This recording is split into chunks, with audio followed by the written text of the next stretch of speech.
sebelum nonton, jangan lupa subscribe ya. Episode 3 diawali dengan listrik yang padam, kemudian tak lama Ko Mon Young tiba di rumah sakit Oke dan berhadapan langsung dengan Mon Kang Tae lalu mengatakan kepadanya bahwa dia merindukannya.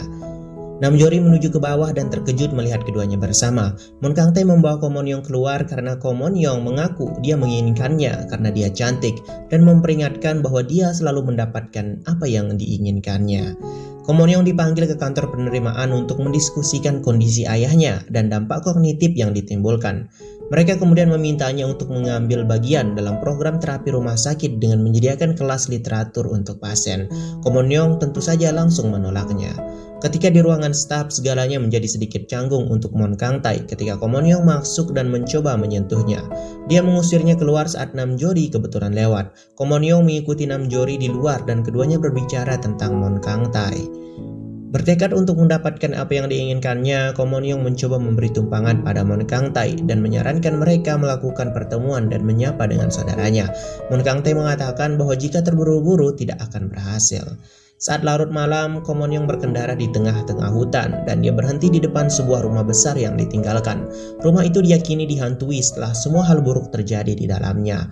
Ko Mon Young masuk ke dalam rumah. Dia menuju ke dalam dan berjalan menaiki tangga untuk berbaring di tempat tidur. Ketika dia tertidur, dia memimpikan sebuah cerita yang mirip dengan putri cantik yang tidur. Dalam mimpi itu, dia adalah putri yang tertidur dan menjelaskan bahwa dongeng memberitahu Anda bahwa Anda tidak akan pernah bisa lepas dari takdir Anda. Tiba-tiba dia melihat sosok mengambang seorang wanita di atas kepalanya yang mengatakan padanya untuk tidak terlalu berharap karena dia akan membunuh sang pangeran. Ko Mon Young bangun menangis dan tertekan, tetapi dia mengingat kata-kata Mon Kang Tae tentang bagaimana menghadapi trauma. Sementara itu di sisi lain Mon Kang Tae makan malam dengan saudaranya, Jo Jae-soo, Namjoon dan ibunya yang sepertinya menyukainya. Di pagi hari, Lee Sang-in memanggil Ko Mon Young untuk membahas dampak masalah yang disebabkan terakhir kali. Dia menyarankan menggunakan ayahnya dan mengatakan kepada pers bahwa dia sibuk merawat ayahnya yang menderita demensia dan juga bahwa dia mungkin akan pensiun. Sementara itu di rumah sakit, Min Sok, putra anggota Dewan Distrik, menerima dirinya.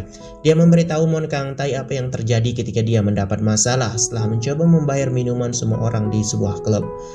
Kartu kreditnya ditolak sehingga dia harus lari dari keamanan sehingga menyebabkan masalah.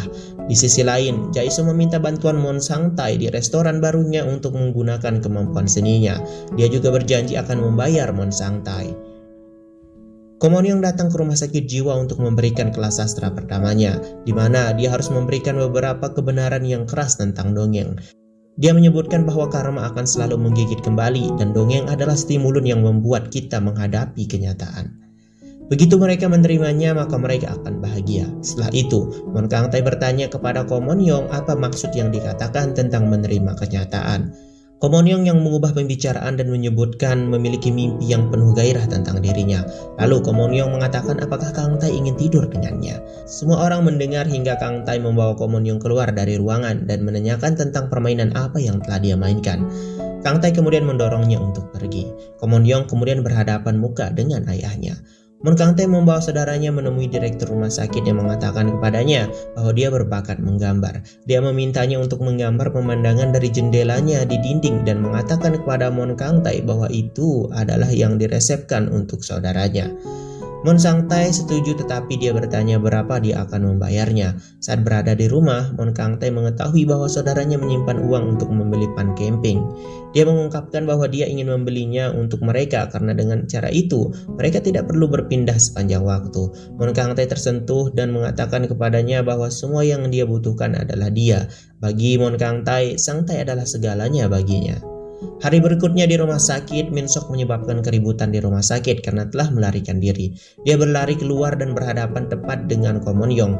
Min Sok kemudian masuk ke dalam mobil Ko Mon Young. Ko Mon Young yang membawa mobil dengan cepat menuju Mon Kang Tae yang berdiri di tengah jalan untuk menghentikannya. Hal itu membuat Min Sok mengompol di pakaiannya. Ternyata Ko Mon Young mengabaikan Mon Kang Tae dan melaju dengan cepat. Mon Kang Tae mengejar mereka sampai mereka berhenti di tempat kampanye ayah Min Sok. Ko Mon Young menghentikan mobilnya di sana dan mengatakan kepada Min Sok bahwa mereka akan bersenang-senang. Min Sok pergi ke atas panggung dan memberitahu orang bahwa dia adalah putra anggota majelis dan dia sakit jiwa. Dia adalah satu-satunya di keluarganya yang mengalami kesulitan belajar dan berusaha untuk mendapatkan perhatian ayahnya seumur hidupnya. Sayangnya, ayahnya selalu memandangnya rendah diri dan biasa menguncinya. Keamanan bergegas menghentikannya, tetapi saat ini Min Sok terlihat bebas dan bahagia. Ko Mon Young dan Kang Tae melihat Min Sok dan bertanya apakah dia harus bersenang-senang dengannya. Dan kemudian kilas balik Min Sok di rumah sakit jiwa ketika dia menjelaskan kepada Mon Kang Tae bagaimana dia dikirim kembali ke rumah sakit jiwa. Mon Kang Tae mendengar dan mengikuti untuk mengerti perasaan Min Sok.